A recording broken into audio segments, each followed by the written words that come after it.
हर किस्म के रूहानी जिस्मानी मसाइल और वज़ाइफ के लिए पीर इकबाल कुरैशी चैनल को सब्सक्राइब करें। नहमदुहु व नुसल्ली अला रसूलिहिल करीम, अम्मा बअदु फ़अऊज़ु बिल्लाहि मिनश शैतानिर रजीम, बिस्मिल्लाहिर रहमानिर रहीम। फ़र्ज़ नमाज के बाद ये मुख्तसर वजीफ़ा आप कर लें। अल्लाह तबारक व तआला फ़राइज़ की कमी को भी दूर फरमा देते हैं और दुआएं भी कबूल होती हैं और इंसान को नूरानियत रूहानियत भी हासिल होती है।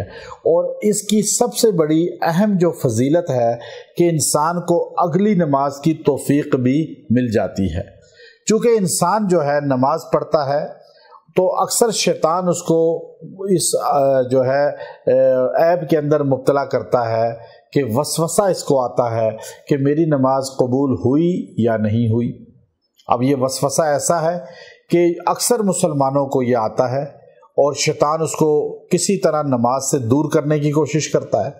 याद रखें, एक नमाज के बाद दूसरी नमाज की तौफीक मिल जाना पिछली नमाज की मकबूलियत की निशानी है।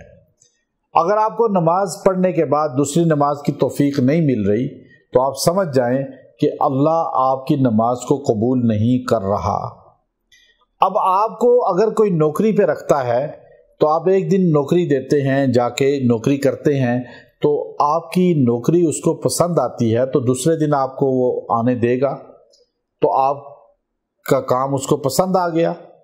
इसी तरह जो अल्लाह के हुजूर सजदा करता है, रुकू करता है, इबादत करता है, अगर एक नमाज कबूल हो गई तो दूसरी की तौफीक मिल जाती है। अब आप फ़र्ज़ नमाज के बाद जो मुख्तसर वक़्त है, आप उसके बाद जो है आयतल कुर्सी को एक मरतबा पढ़ लें। एक मरतबा आयतल कुर्सी, इसके दो फ़ायदे आपको मिलेंगे। एक कि आपको दूसरी नमाज की तौफीक मिल जाएगी, दूसरी नमाज आपको अल्लाह रब्बुल इज़्ज़त पढ़ने की तौफीक देगा।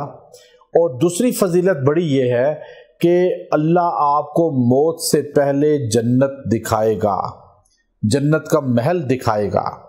चूँकि हदीस में आता है जो आदमी आयतल कुर्सी को फ़र्ज़ नमाज के बाद पढ़ता है उसे मौत नहीं आती, यानी उसके और जन्नत के दरमियान सिर्फ मौत वाक़ई है।